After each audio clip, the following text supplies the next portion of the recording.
Imagina você estando em casa e simplesmente o mar inundasse a sua casa. Você saberia o que iria fazer? Não. Automaticamente você ficaria com medo. Mas imagina só se você descobrir o que pode acontecer se todo o gelo do planeta Terra derreter. Serão apenas 70 metros de pura incerteza e medo. Se o gelo do planeta Terra derreter, o mar não será apenas mais alto, né? Será o protagonista de uma nova era na história do planeta Terra. O vídeo vai ser elaborado com estudos técnicos de mestrados e doutorados de várias pessoas e suas vidas acadêmicas. Então, todos os dados que vão ser citados nesse vídeo têm embasamento técnico. O que diz a ciência, né? Se todo o gelo da Terra derretesse, incluindo as calotas polares da Antártica e da Groenlândia, além das geleiras das montanhas espalhadas pelo globo terrestre, o nível do mar subiria aproximadamente 70 metros, né? 230 pés, em relação aos níveis atuais. Essa estimativa é baseada em dados aí comprovados pelo IPCC, né, o painel intergovernamental sobre mudanças climáticas, e em modelos climáticos avançados e seus estudos. Algumas consequências, né, seriam devastadoras, né? As cidades costeiras que são icônicas ao redor do mundo entrariam em colapso, como Nova York, Mumbai, Xangai, Rio de Janeiro e Amsterdã. Desapareceriam sob as águas. Cerca de 40% da população mundial que vive em regiões litorâneas seria diretamente afetada, gerando uma crise humanitária sem precedentes.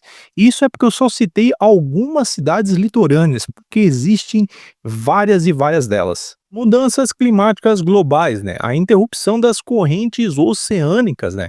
O derretimento do gelo polar, especialmente ali na Groenlândia, despejaria uma quantidade massiva de água doce no Oceano Atlântico.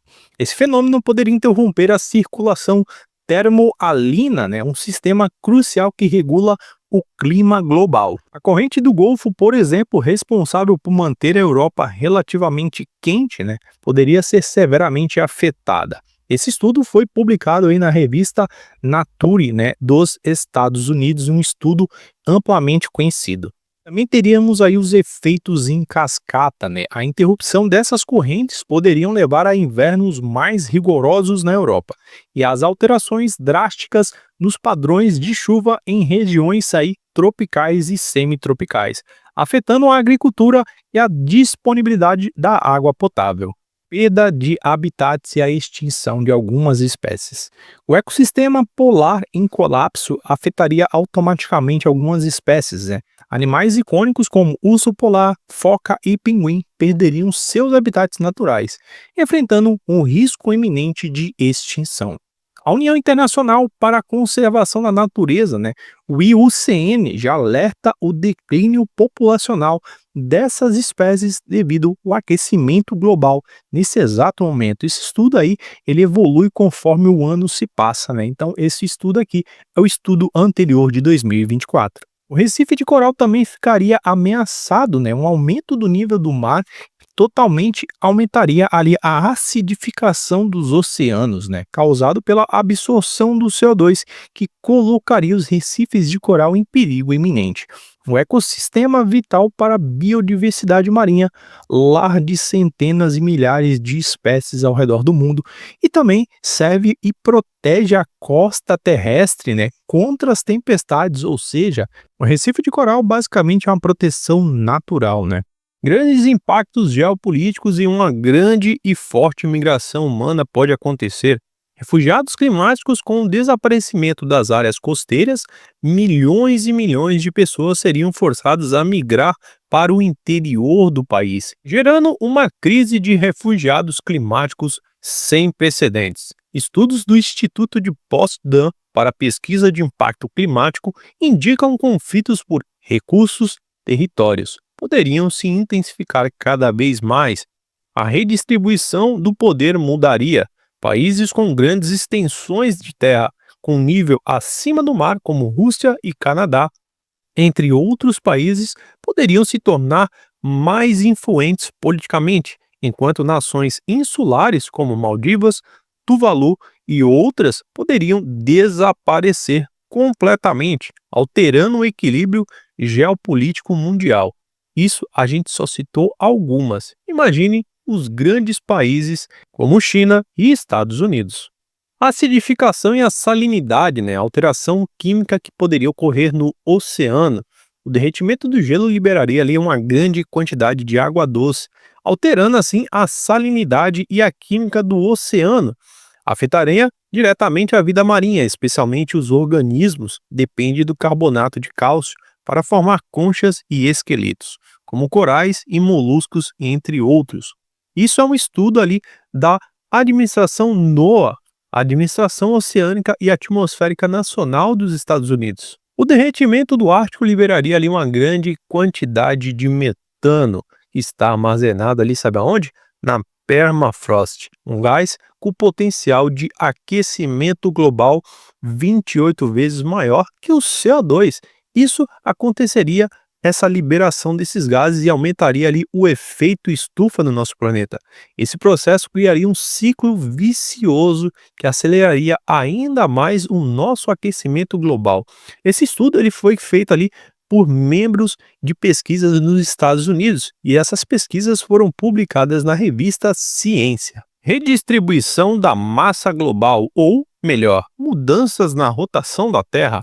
O derretimento do gelo polar ele redistribuiria o peso, a massa da Terra, o que poderia alterar muito ligeiramente ou minuciosamente a rotação do nosso planeta.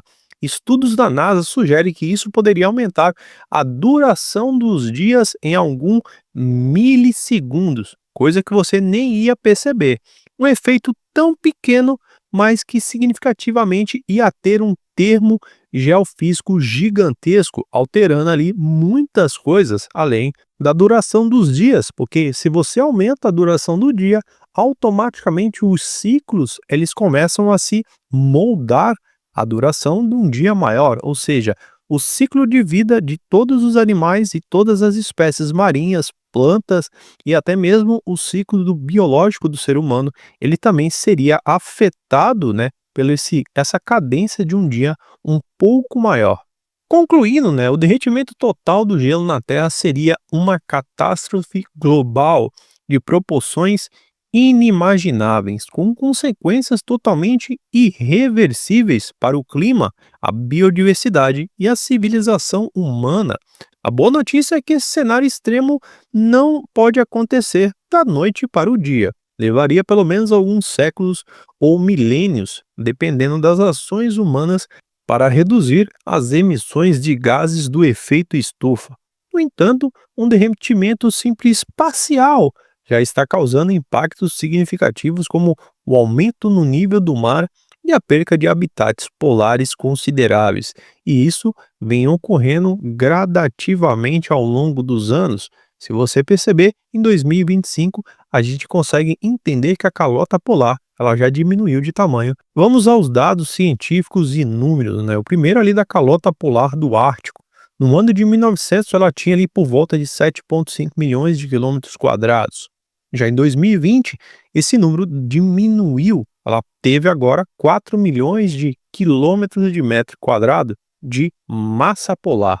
Houve uma redução aí entre esses anos de 3,5 milhões de metros quadrados de área de gelo marinho.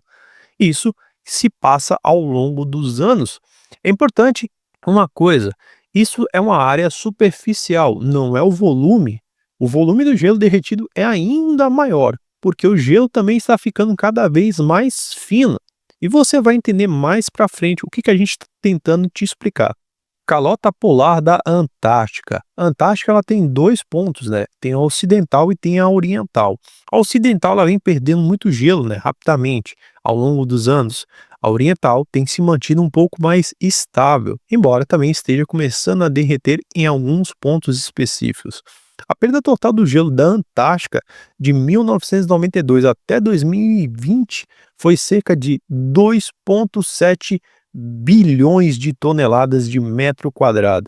Isso é equivalente a um aumento de aproximadamente 7,6 milímetros no nível do oceano global, cara. Isso pode parecer até pouca coisa, mas no final você vai ver que vai dar uma diferença gritante. As geleiras e montanhas também elas vêm derretendo ao longo dos anos. Alpes suíços, Himalaia, Everest, Andes, Monte Fuji, entre outras, né? Estima-se que o mundo perdeu cerca de 9 bilhões de toneladas de gelo das geleiras desde 1901 até 2020, e não temos o estudo até 2025, apenas até 2020. Isso representou um aumento adicional de cerca de 27 milímetros no nível do mar. Somado ao valor anterior, a gente tem aí por volta de 34,6 milímetros no nível, né, total, cara. Isso é brutal, e a gente vai entender agora. A equivalência do impacto global. Derretimento da calota polar e das geleiras contribui com cerca de 3 a 4 centímetros por década, ou seja, a cada 10 anos, o aumento do nível no mar nos últimos 100 anos datados. A taxa de derretimento acelerou drasticamente nessa última década. Então, após 10 anos, né, em 2030, a gente vai ter um outro estudo e a gente vai ver aí essa metragem aumentar, se ela passou de 4 centímetros ou está ainda no mesmo nível. Todos os dados aqui apresentados nesse vídeo foram graças ao IPCC, o painel intergovernamental sobre mudanças climáticas, que faz o estudo aí das geleiras da Antártica e Groenlândia. A NASA e o programa GRACE, né, também que tem aí o estudo sobre a Groenlândia e a Antártica e todos os dados via satélites que a gente pôde pegar.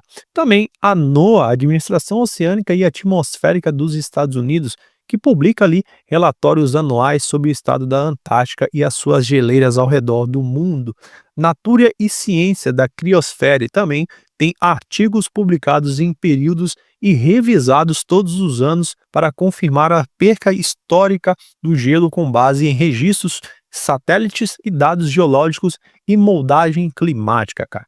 Tudo isso é muito importante para a gente detalhar que os estudos que foram feitos nesse vídeo são embasamentos técnicos de mestrados e doutorados ao longo dos anos. E eu vou ficando por aqui porque nesse mundo curioso, se você não é uma pessoa curiosa, você está vivendo errado.